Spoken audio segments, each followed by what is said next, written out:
Salam Bapak Ibu Saudara yang terkasih dalam Tuhan Yesus Kristus. Saya akan menyampaikan firman Tuhan yang tertulis dalam Mazmur pasal 97 ayat 1 sampai ayat yang ke-12. Sebelum saya menyampaikan firman Tuhan, mari kita bersatu di dalam doa. Kita berdoa. Terima kasih Bapa Surgawi buat kebenaran firman-Mu. Urapi kami dengan kuasa Roh Kudus-Mu, agar kami dapat mengerti akan kebenaran firman-Mu. Dalam nama anak-Mu Tuhan Yesus Kristus, kami telah berdoa. Amin. Bapak Ibu Saudara yang terkasih dalam Tuhan Yesus Kristus, firman Tuhan bagi kita yang tertulis dalam Mazmur pasal 97 ayat 1 sampai ayat yang ke-12. Demikian firman Tuhan. Tuhan adalah Raja, biarlah bumi bersorak-sorak, biarlah hanya pulau bersukacita. Awan dan kekelaman ada sekeliling Dia, keadilan dan hukum adalah rumpun tahtanya. Api menjalar di hadapannya dan menghanguskan para lawannya sekeliling. Kilat-kilatnya menerangi dunia, bumi melihatnya dan gemetar. Gunung-gunung luluh seperti lilin di hadapan Tuhan. Di hadapan Tuhan seluruh bumi, langit memberitakan keadilannya, dan segala bangsa melihat kemuliaannya. Semua orang yang beribadah kepada patung akan mendapat malu. Orang yang memegahkan diri karena berhala-berhala, segala Allah sujud menyembah kepadanya. Sion mendengarkan dan bersukacita, putri-putri Yehuda bersorak-sorak oleh karena penghukuman-Mu, ya Tuhan. Sebab Engkaulah ya Tuhan yang maha tinggi di atas seluruh bumi, Engkau sangat dimuliakan di atas segala Allah. Hai orang-orang yang mengasihi Tuhan, bencilah kejahatan. Dia yang memelihara nyawa orang-orang yang dikasihinya akan melepaskan mereka dari tangan orang-orang fasik. Terang sudah terbit bagi orang benar dan sukacita bagi orang-orang yang tulus hati. Bersukacitalah karena Tuhan, hai orang-orang benar, dan nyanyikanlah syukur bagi namanya yang kudus. Ya, demikian pembacaan firman Tuhan. Saudara yang terkasih dalam Tuhan Yesus Kristus, ya, khotbah kita adalah Tuhan adalah Raja. Mazmur 97 digolongkan sebagai Mazmur Raja atau jenis madah atau Tuhan Raja. Dalam bacaan kita saat ini, pemazmur mempersonifikasikan Tuhan sebagai Raja yang perkasa. Karena keperkasaan Tuhan sebagai Raja atas alam semesta, maka bumi pun diajak bersorak-sorai dan pulau-pulau bersukacita. Gambaran tentang keperkasaan dan kebesaran Tuhan sebagai Raja semakin nyata ketika pemazmur menggambarkan bahwa awan kekelaman ada di sekeliling Dia. Keadilan dan hukum Allah adalah tumpuan tahtanya. Api menjalar di hadapannya dan menghanguskan lawannya. Kilatnya menerangi dunia, bumi melihatnya dan gemetar. Gunung-gunung luluh seperti lilin di hadapan Tuhan, dan langit memberitakan keadilannya, dan segala bangsa melihat kemuliaannya. Semua ungkapan yang menggambarkan kebesaran Allah ini mau menyatakan bahwa Tuhan Allah adalah Raja atas seluruh bumi. Hanya Dialah yang layak untuk disembah dan dimuliakan. Pernyataan ini pun mau menegaskan bahwa kemahakuasaan Tuhan Allah tidaklah dapat disejajarkan dengan kekuatan para dewa dan berhala-berhala bangsa-bangsa lain. Karena itu pemazmur menyatakan bahwa semua orang yang beribadah kepada patung akan mendapat malu, dan semua yang memegahkan diri karena berhala-berhala dan segala Allah akan sujud menyembahnya. Jadi para berhala dan para Allah dewa tidak dapat menandingi kebesaran Tuhan, dan mereka akan kehilangan para pengikutnya, karena para berhala dan para Allah tunduk di hadapan Tuhan. Maka Sion pun bersukacita dan putri-putri Yehuda bersorak-sorai. Bahwasanya Tuhan adalah yang maha tinggi di seluruh bumi. Karena itu orang-orang yang mengasihi Tuhan diajak untuk membenci kejahatan. Karena Tuhan memelihara nyawa orang-orang yang dikasihinya, dan terang terbit bagi orang benar. Selanjutnya orang benar diminta bersukacita karena Tuhan. Jemaat yang diberkati Tuhan, dalam bagian ini pemazmur pun mau menekankan bahwa orang-orang benar haruslah bersukacita karena Tuhan. Umat harus bersukacita karena Tuhanlah yang memberi semangat kepada orang-orang yang lemah. Ia berpihak kepada umatnya ketika mereka berada dalam situasi yang sulit, yaitu ketika mereka berada pada zaman sesudah pembuangan di Babilonia. Madah ataupun nyanyian syukur yang dikumandangkan oleh pemazmur ini adalah sebagai bentuk penghiburan bagi umat Israel yang telah kembali ke Yerusalem dari Babilonia, namun yang mengalami kesesakan dan keterhimpitan hidup. Karena itu eksistensi ataupun keberadaan hidup dari pemazmur adalah hidup yang mau memberi semangat kepada mereka yang lemah. Motivasi yang diberikan pemazmur kepada sesama umat bangsanya bertitik tolak dari pemahaman bahwa Tuhan adalah Raja atas seluruh bumi. Karena Tuhan adalah Raja atas seluruh bumi, maka Sion akan bersuka cita, putri Yehuda akan bersorak-sorai, dalam pengertian bahwa Sion akan dipulihkan kembali oleh Tuhan. Jemaat yang dikasihi Tuhan, belajar dari perikop ataupun bagian Alkitab ini, maka kita sebagai persekutuan orang percaya kepada Yesus yang sedang menyadari bahwa Tuhan Allah yang kita sembah di dalam Yesus Kristus adalah Raja atas seluruh bumi. Hanya Dialah Allah tempat kita berlindung dan berharap. Di dalam Dia ada sukacita melimpah yang tidak dapat diberikan oleh pihak manapun. Karena itu kita diingatkan untuk tidak terjerumus pada penyembahan berhala, entah itu berhala-berhala tradisional, patung-patung, benda-benda keramat, kekuatan-kekuatan magis, bahkan juga berhala-berhala modern, harta kekayaan, berbagai fasilitas duniawi dan sebagainya. Kita harus menyadari bahwa semua kekuatan yang ada di bawah kolong langit ini tunduk pada kuasa Tuhan, termasuk di dalamnya manusia, selanjutnya sebagai orang-orang yang telah diselamatkan oleh karena kasih karunia-Nya. Ketika pun diingatkan untuk boleh menjadi motivator bagi saudara-saudara kita seiman yang berada dalam berbagai persoalan hidup. Kehadiran kita sebagai orang percaya haruslah mampu memberi dampak positif bagi orang lain, sebagaimana pemazmur yang memberi penguatan kepada umat Yehuda di tengah penderitaan mereka. Penguatan yang kita berikan adalah memberitakan bahwa kita memiliki Allah yang hidup dan berkuasa atas seluruh bumi. Karena itu orang-orang benar haruslah bersuka cita dalam Tuhan.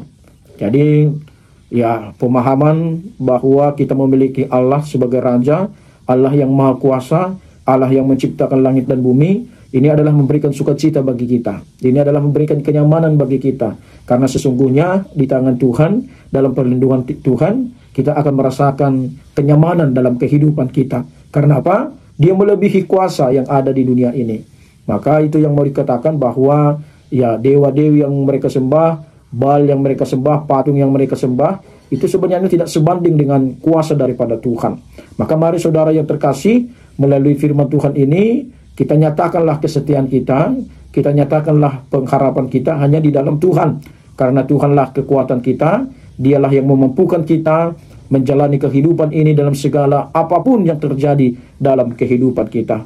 Maka ini yang harus kita imani, yang harus kita lakukan.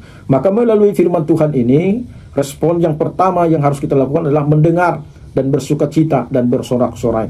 Pemazmur mengatakan bahwa orang yang setia menyembah Tuhan, yaitu Sion, gembira dan bersorak serta bersuka cita karena mendengar bahwa para penyembah patung dan yang memegahkan berhala akan mendapat malu. Mereka perhitungkan itu sebagai hukuman dari Tuhan kepada mereka.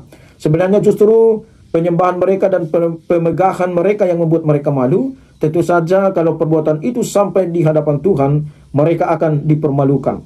Dan karena Tuhan mereka juga bersuka cita. Tuhan itu bagaimana rupanya? Ia seperti yang diterangkan dalam 12 tadi, sebagai penjabaran daripada Tuhan adalah Raja, yang dipaparkan pemazmur dalam mazmur ini. Memang sudah selayaknya seluruh umat manusia bersuka cita dan bersorak-sorai karena masih ada Allah yang benar-benar peduli atas penderitaan pergumulan umat manusia dan menginginkan agar kejahatan atas nama apapun dihapus dari muka bumi. Manusia sudah sepantasnya bersuka cita bahwa masih ada Allah sebagai Allah yang benar-benar penentu dalam segala hal, sehingga kelompok-kelompok manusia tidak perlu berkelahi atau bermusuhan gara-gara latar belakang yang beraneka ragam itu. Semua umat manusia sudah sepantasnya bersuka cita dan bersorak-sorai karena masih ada Allah yang berkuasa atas segalanya dan yang berotoritas memberikan berkat bagi semuanya tanpa diskriminasi. Umat manusia pantas bersuka cita dan bersorak-sorai karena masih ada Allah satu-satunya penentu keadilan dan hukum yang menghidupkan seluruh umat manusia dan yang membuat agama bukan lagi beban bagi umat manusia. Mengikut Tuhan tidak ada beban, hanya tanggung jawab yang ada. Jadi saudara yang terkasih, inilah sukacita kita karena kita mendengar bahwa Allah yang kita sembah itu adalah Allah yang memiliki kuasa, Allah yang menetapkan kehidupan kita, yang menjamin kehidupan kita, maka ya Tuhan yang kita sembah juga adalah Tuhan yang beroritas, yang memberikan berkat bagi semua manusia. Jadi berkat Tuhan itu adalah sukacita dalam kehidupan kita, dan dari Tuhanlah berkat yang akan kita terima dalam kehidupan kita. Maka mari kita serahkan kehidupan kita, maka kita harus mendengar firman Tuhan, mendengar kabar baik, dan bersukacita dan bersorak-sorai. Baru yang kedua adalah membenci kejahatan. Kalau seseorang mengasihi Tuhan, pastilah seseorang itu membenci kejahatan. Karena mengikut Tuhan berarti berkomitmen melakukan sebanyak-banyaknya kebaikan, yakni kebaikan yang dinikmati oleh semua manusia tanpa diskriminasi. Dalam benak pengikut ataupun orang yang mengasihi Tuhan, sudah sangat jelas apa-apa yang terhitung sebagai kejahatan menurut Tuhan, dan apa saja yang terhitung sebagai kebaikan menurut Tuhan. Bukan menurut agama, ideologi, paham, dan aliran-aliran. Maka setiap pengasih Tuhan itu harus tetap kritis, mengevaluasi setiap rencana, tindakan, perbuatan manusia, apakah masih sesuai dengan kebaikan yang dianjurkan Tuhan atau tidak. Kalau ternyata tidak sesuai, maka pengasih Tuhan yang tegas menolaknya. Ya, berbahagia dan diberkati orang yang membenci kejahatan. Beberapa jenis kejahatan, ya, teror atas nama Tuhan, atas nama agama, ya, teror atas nama negara atau nama pengusaha, menyalahgunakan atau berjudi, mabuk-mabukan, narkoba, minum keras, memukuli anak-anak atau suami istri, KDRT, yang melantarkan anak, korupsi, berdusta, membunuh, dan lain-lain. Karena ya orang yang mengasihi Tuhan, pasti dia mengasihi orang lain, dan dia pasti mengasihi dirinya sendiri. Dan orang yang mengasihi Tuhan pasti menjauhkan dirinya dari apa yang dibenci oleh Tuhan. Tapi orang yang percaya kepada Tuhan pasti akan melakukan apa yang menjadi kesukaan Tuhan yang harus dia lakukan dalam kehidupannya. Karena dalam Tuhan, dalam hikmat Tuhan, dia mengetahui yang benar dan mampu melakukan yang benar. Dia mengetahui yang jahat dan dia mampu untuk tidak melakukan hal yang jahat. Maka hikmat daripada Tuhanlah yang menuntun, yang menguasai daripada kehidupan orang yang percaya. Baru yang ketiga, yaitu menyambut terang yang sudah terbit. Ada dua hal yang selalu disediakan Tuhan bagi orang-orang benar dan tulus hati, yaitu terang dan sukacita. Dua-duanya saling berkaitan. Sangat sulit pengikut Tuhan bersukacita kalau dalam hidupnya tidak ada terang, hati terang, kepercayaan terang, ya di rumah terang, pikiran terang, ya hidup sehari-hari terang, mata pencarian terang, rencana terang, pelaksanaan program juga terang, dan lain-lain pun terang. Makanya orang yang sehat jasmani dan rohaninya selalu mendapatkan terang datang di dalam hidupnya. Tuhan sendiri tidak akan dapat bersukacita menciptakan langit dan bumi serta isinya apabila dia tidak terlebih dahulu menciptakan terang. Dia tulus mengerjakan penciptaan itu. Demikian juga setiap pengikut Tuhan pasti bersukacita dalam hidupnya apabila jalan hidupnya itu terang. Jadi kalau Yesus Kristus mengatakan kepada murid-muridnya, kamulah terang dunia, kiranya terang itu sampai ke seluruh sudut dunia, dan semua penghuni bumi yang tulus hati dapat bersukacita karena kehadiran terang itu. Jadi kita adalah terang dunia yang berada di dunia yang penuh dengan kegelapan ini. Maka terang Injil itulah yang menerangi dunia, yang menerangi diri kita, yang menerangi lingkungan kita. Maka ketika kita hidup dalam terang daripada Tuhan, maka itu akan menjadi sukacita dalam kehidupan kita. Maka saudara yang terkasih, mari melalui kebenaran firman Tuhan ini diingatkan kepada kita, mari kita sambut terang. Sumber terang kita adalah Allah di dalam Yesus Kristus. Maka setiap orang yang hidup dalam Kristus pasti hidupnya ya penuh dengan terang di dalam kebenaran, kebaikan, dan ketulusan, dan kesucian, kekudusan yang berasal daripada Tuhan. Maka saudara yang terkasih dalam Tuhan Yesus Kristus, yang menjadi refleksi bagi kita yang pertama, orang yang percaya tidak dipanggil untuk mengeluh atas kejahatan yang terjadi dalam dunia ini. Yang dapat dilakukan orang-orang yang hidup dalam Kristus adalah menjadikan dunia sebagai tempat yang lebih baik. Itu sebabnya Allah memanggil umatnya hidup dalam iman, kasih, dan pengharapan. Pemazmur mengajak alam semesta dan orang-orang benar bergembira dan menaikkan pujian syukur kepada Allah. Sebab Allah yang diimaninya adalah Raja Agung. Ia menciptakan alam semesta dan berkuasa atas ciptaannya. Dunia tidak dikuasai oleh kejahatan, melainkan di bawah kendali dan kekuasaan Allah Israel. Kehadirannya dilukiskan sebagai awan dan kekelaman. Kata awan memiliki sisi terang dan gelap. Kata kekelaman lebih dipahami dalam arti awan tebal dan gelap berawan. Pada dasarnya keduanya menyimbolkan fenomena kehadiran ilahi. Allah itu bukan hanya maha kuasa tapi juga adil dan benar dalam segala keputusannya. Dengan keadilan dan kebenarannya, ia menghakimi perbuatan manusia.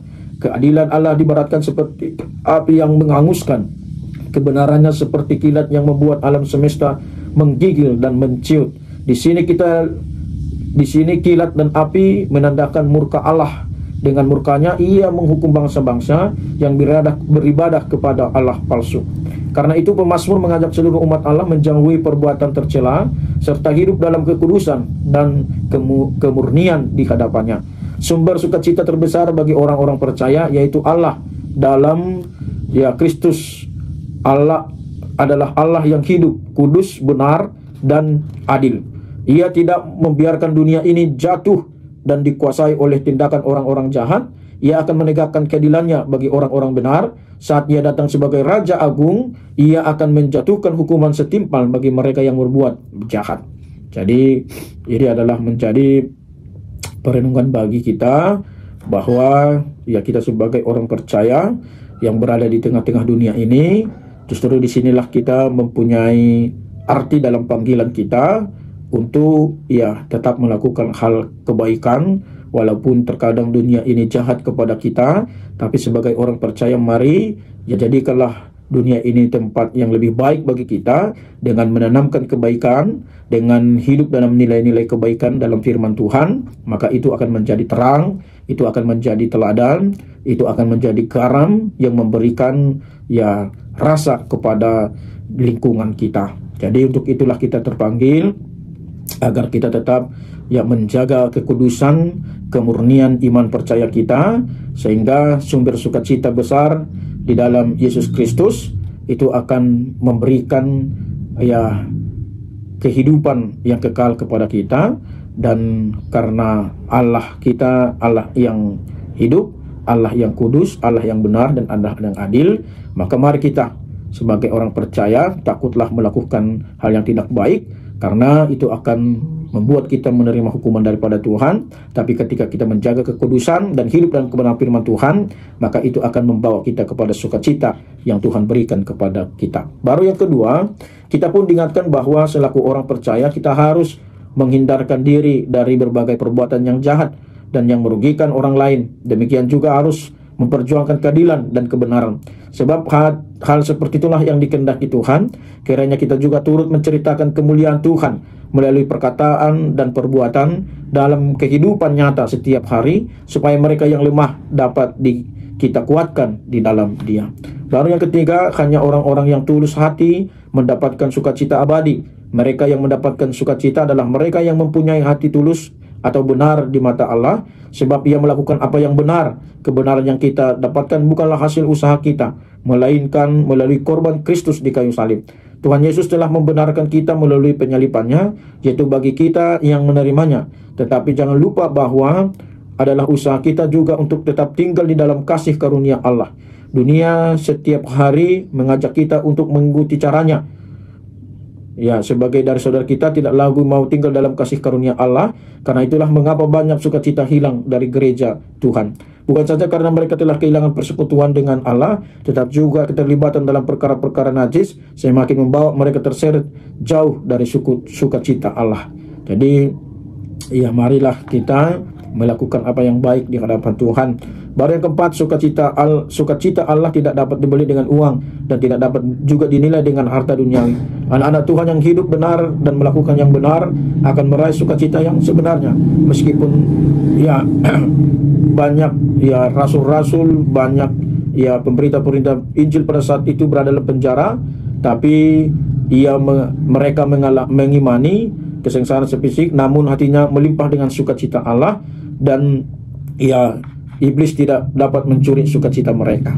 Karena kita lihat bahwa pengorbanan para apostel, pemberita-pemberita firman Tuhan, itu merupakan aplikasi daripada kesetiaan mereka, kesungguhan mereka, dan bahkan mereka mengerti bukan kesuksesan dunia yang mereka harapkan, tapi sukacita yang akan Tuhan berikan bagi mereka, yaitu mahkota kehidupan. Maka saudara yang terkasih, apapun yang terjadi dalam kehidupan kita, kita hanya boleh mengandalkan Tuhan, kita hanya boleh tetap hidup dalam kebenaran firman Tuhan, dan kita tidak boleh melakukan hal-hal yang tidak sesuai dengan kebenaran firman Tuhan, karena itu akan mendukakan hati Tuhan. Tapi sebagai orang percaya, kita harus tetap mempercayakan hidup kita hanya di dalam penyertaan Tuhan.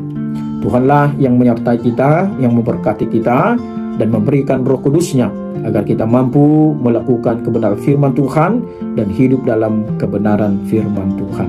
Terpujilah Tuhan. Shalom.